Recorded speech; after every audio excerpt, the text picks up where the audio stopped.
Welcome to another episode coming at you from kingofcashflowwebsites.com. My name is Lopez.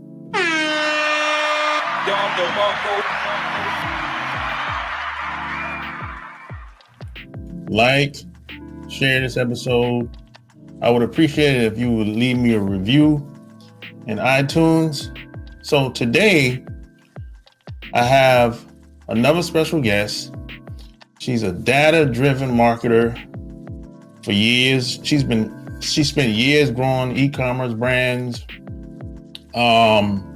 She's been in the advertising business for over 15 years. She's built $1 million brands, campaigns for companies like Leo Burnett, McCann, FCB, and she helps business people build e-commerce brands in the fashion, beauty, lifestyle, fitness niches, and scale to 7 figures.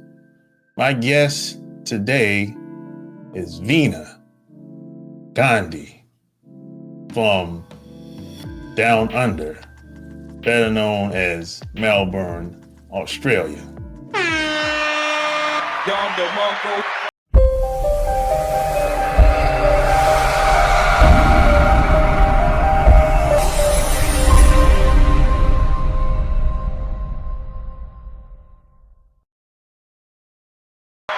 Yeah, you're fine. Okay. You're fine. Yeah. So where you from? So originally I'm from India, but right now I am living in Australia. I'm an Australian citizen now. I've been in Australia for the past 7 years. And before that, I was in Dubai. I'm born and brought up in India. Okay. So how'd you get started in marketing? So I've always worked in advertising. I started my first job in an advertising agency in Delhi. And so that was like a few years back, long time back. And I've hung on to advertising. I never moved into any other stream.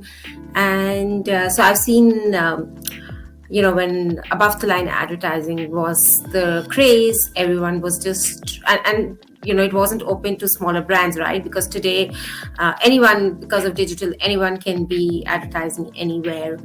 And so I've seen that transition from only big brands advertising, or medium-sized brands advertising, and today, everyone trying to advertise. So I have seen that journey.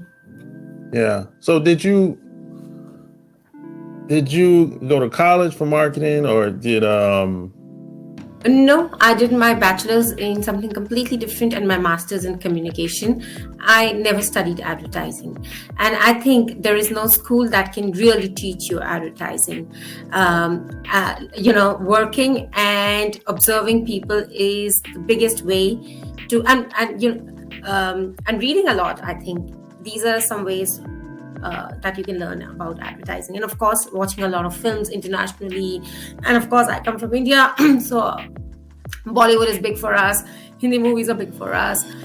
But at the same time, getting that exposure, because I did when I was doing masters, a big part of that was also filmmaking and storytelling, which is what you need for advertising.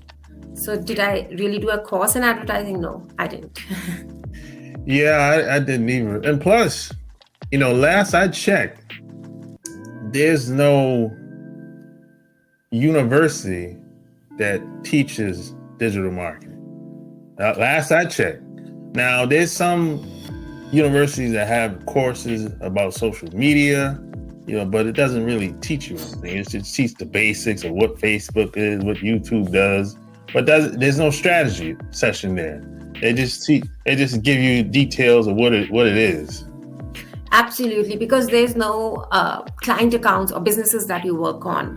And what we have to really understand is, and I think social media has so beautifully amplified that, is each brand is different. Yes, you can learn from what other brands are doing and how consumers consume each brand, or how they look at each brand, or how they consume each platform is so very different. And you very, very rightly said, there is no course that gives you that strategic thinking or that way to actually develop a strategy for a particular brand. It's all very generic out there. It's something, you can Google and find out. But at the same time, when you get that hands-on experience and when you see what others are doing and you learn from other marketers around you, that's where your real learning begins. Yeah. So how long have you been in business? So my agency has been in Australia for almost 6 years now, and so I've survived the 3-year thing. So most businesses that we know fail in the first year, then in the third year, and by the grace of God, my business has survived for 6 years, thrived. Yeah, that's good. So what made you want to go the fashion route, the big brand route? So I've always worked with big agencies, right? I've always managed big accounts. So I have worked with Minute Maid Juices, Hewlett Packard, Samsung, LG Electronics, Indian Premier League. So these are some of the brands I have worked on, and some very large Indian brands as well. So for me, it was always a natural thing of going and working on a big brand. Not to say that I don't work with small businesses. I do work a lot with small businesses. And why I chose fashion, beauty, lifestyle, e-commerce route, because that's something I understand. I think maybe because, and someone might say it's gender bias. No, it's not gender bias. And everyone is very touchy about these issues right now. But I'll say this is something, so something like it's I think being a woman also always helped me to understand what other women are looking for in fashion, beauty, and lifestyle, right? And I primarily work with women-centric brands. And coming from, so, it's really, if you really look at it, Lopez, you would know there are a lot of male marketers out there who are trying to manage women accounts and trying to sell to women. That's great. That's fabulous. Nothing against them or nothing for them. But as a woman, I think I will always have deeper insights onto what my gender wants or what women are looking for in a fashion brand or in a product. So yes, and that's always kind of motivated me to work on this category. Yeah, I've seen a lot of people with, they come out with a new line of clothes, or, I've seen a lot over the past 10 years. I think a lot of people think it's easy. It's not. It's one of the most competitive categories, if you really look at it, because everyone is a fashion designer. Everyone sources from China, India, Bangladesh, Pakistan, and they want to sell those clothes. So, and if you really look at it, that's not fashion brands are about, right? And then you have the bigger brands, the luxury brands. So there's a lot of competition in the category, across the sectors, from international markets, and also it's not easy to sell to women. Trust me. I thought, easier than guys. You think? It's actually, I don't know if you've noticed, when men have to buy something, they just go and buy. When women have to buy something, they browse 20 stores. Right? So that's the difference. And that's a big difference. So how to get attention in those 20 stores, how to be the go-for store is a big thing. Yeah, I think women have more options than guys. Yes, they have more options as well, and we like to take our time when we buy anything, for that matter. And which for marketers can be not a great situation to be in. Yeah, that's true. So how'd you know how'd you have the confidence to know that, hey, you know what, I can do this on my own. I can start my own thing. I've learned a lot, in the beginning. So now it's time to do my own thing. So I'll tell you, you must know my background story. When we moved to Australia, I applied for jobs in a couple of places, in digital marketing, in SEO, and in basically digital marketing agencies. So there were about 4 or 5 interview calls I got. I got rejected from all of them. And this is when I have worked with agencies like Leo Burnett, McCann, because apparently I didn't have local experience, and I worked in international markets like India, Singapore, Dubai, on international brands from the US, UK, Europe, etc. And then my husband said, why are you even stressing about it? Because you were already working and doing your side business in Dubai. So why don't you just kind of launch your own agency? And I was like, but I have no network here, no connections. What do I do? How will I do? So he gave me, and the credit for this, I give 100% to my husband. He was one, he said, just think of it as a client business. What would you do to launch a client business? And go ahead and launch your business. And exactly that is what I did. And I'm so glad I did it because it's a, it can be a very, it hasn't been an easy journey. But when today a lot of immigrant women, they come and chat with me and they ask me, and I tell them this thing, yes, that if I can do it, so can you. I have nothing special in me. I have nothing unique in me. It's just that I wanted to do it. And I had no choice but to do it. So, it's like sometimes you don't have a choice, you do it and you make the most out of it. Yeah, I mean, if you don't have a plan B.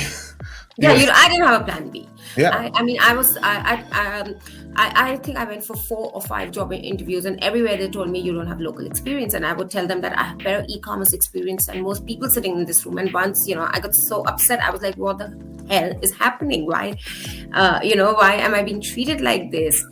And that day, I remember I literally had tears when I went back home, and I told my husband, I said, I'm tired. I can't do this. What do I do?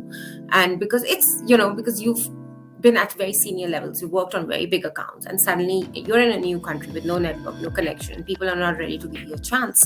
So, and that's the thing about my agency. I really give people a lot of chance. I get freshers because if we don't give them experience, how will they get experience? Exactly. Because nobody has experience. Exactly. And, but I feel very good. Maybe that was what I was destined to do. And today here I am working on some of the accounts. Hey, let me ask you a question. Are you tired of struggling online, not getting the results you want? Maybe you just need some help.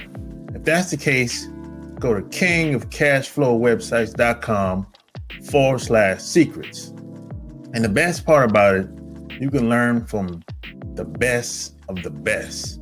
You can learn from some of the best marketers in the world. Plus, it's absolutely free. It's absolutely free. So don't wait on this. Go to kingofcashflowwebsites.com/secrets. Back to our Red Schedule program. Those agencies weren't hiring me for. So, I get business from, I win their businesses. So that's the highlight of my business. That's my highlight. Yeah, that's great. So how many are you virtual, or do you hire directly? So we have a virtual team. We all work remote, and with COVID, this has worked very well for us. And we have some clients who are based out of Melbourne. Most of our clients are based either in the US, UK, or New Zealand. And we work virtually. I haven't met some of my clients like ever, so face to face. But yes, we do everything through Zoom, and the way we are doing right now, Yeah. So during the pandemic, how did that affect your business? So initially, when the pandemic happened, I lost 70% of my business. In March, I still remember March 2020 was the worst period for my business. It was like starting again. And I think because businesses didn't know what to do, suddenly there was this fear of the end of the world coming to an end, everything shutting down, and you must have seen horror stories in Australia running out of toilet paper, of all things, and everything. And then I think April happened, and all those businesses came back, and other businesses came in as well, and we grew exponentially. So I think the first 1 month, so it was mid-April or something around that time, or May, a little bit off towards May, we just grew, and we, touch wood, there has been no looking back since then. Yeah. But I learned a lot around that time also, because I didn't, because we were doing reasonably all right, I never bothered to keep filling my pipeline, and that's a major business lesson I learned around that time, was that you can, as an agency owner, you can never stop your pipeline. It has to you always need to fill your pipeline. Yeah, because they completely shut down the borders, right? Yes, completely. So for 2 good years, we were like, I heard about that. Jesus Christ. everything. We had like 5-kilometer walks. We couldn't go outside our house, like in a 5-kilometer, beyond a 5-kilometer radius. So it was next level. Yeah, compared to here. I thought here was bad, but here in North America, it really depending on where you live at. Because every state, every city was doing something different. Yeah. So, but yes, very different for us in Australia. Yeah. So I would say, how did throughout all those experiences, what are some things that you learned from that, like versus when you first got started? Learn from what? The pandemic or? Mm-hmm. Yeah. Okay, so I think, a lot of things, both, and I'll say both professionally and personally, it kind of taught me a lot of things. We always take things life for granted, right? We just don't bother about. I think the biggest lesson for everyone was, especially for me, was you can't take life for granted. And it kind of reinforced one more very important thing for me was, do what you want to do in your life. Don't get bothered about what others are going to think, what others are going to say, because you never know how long you're here for, and make that difference, because that's something which has always been my why in life as well. That why am I doing something? So today, so it just kind of pushed me harder to think of my why and try to stick to it. So that was one big learning. And from a professional point of view, a bigger learning was, business can change. Your work life can change anytime. Just like your personal life can change anytime, your work life can also change anytime. I always had a remote office, so that was not much of adjustment for me. But losing businesses and then businesses coming back, and then seeing that in a short span of 2 months, from losing 70% of my business to gaining over 200%, it's a big change, right? It's something. And so the thing is, we might plan a lot, we might think a lot, but sometimes things are out of our control. I think that's the biggest learning as well. Yeah. So who's your ideal prospect? So anyone who is running, not anyone, sorry. So our ideal prospect are people who are willing to invest in themselves and in their business, and someone who's Shopify, and we generally take Shopify businesses, so e-commerce businesses that are at least doing minimum $20,000 per month. And of course, people who want to scale the business to 7 figures, 8 figures and beyond. And they have that vision to do it as well, because it's easy to say, yes, I want to become a millionaire, or I want to scale my business. But till you don't have that kind of right mindset to do it, you'll never do it. You'll never invest in your business, because a lot of people see digital marketing or paid ads as not as an investment, but more as an expenditure. And the day you stop, so those people are not my ideal customers. We stay away from those customers. Yeah, there's a lot of that out here. You bet. There's too many tire kickers out there. And they have unbelievable expectations. Oh, yes. And the best, I was talking to yesterday someone, and I said, every time a client comes to us, they tell us we want 5x, 6x return on our ad spend after seeing all those ads by other marketers. We'll get you from spend $1 and get $3 back on your advertising. I said, I'm still to see those days. Really? Yeah. Oh, do you think it's easier today to get started online versus, let's say, 10 years ago, 15 years Definitely. ago? I'll say it's in fact, 10 years ago, it was easier, but people didn't know. Yeah, that's true. But today the market is cluttered. So, all those who started 10 years ago, they're doing phenomenally well right now. Yeah. I remember like 15 years ago, if you told someone you had an account online, they would say, "Oh, you're a scam artist," And I remember those days. Oh, yes. Oh, yes. And today, it's like, oh, okay, whatever. It's not for me. And so 15 years ago, I think careers like content creator or YouTube creator or those were unheard of. Today, those are very promising careers, in fact, and those guys are making in millions. Yeah, that's true.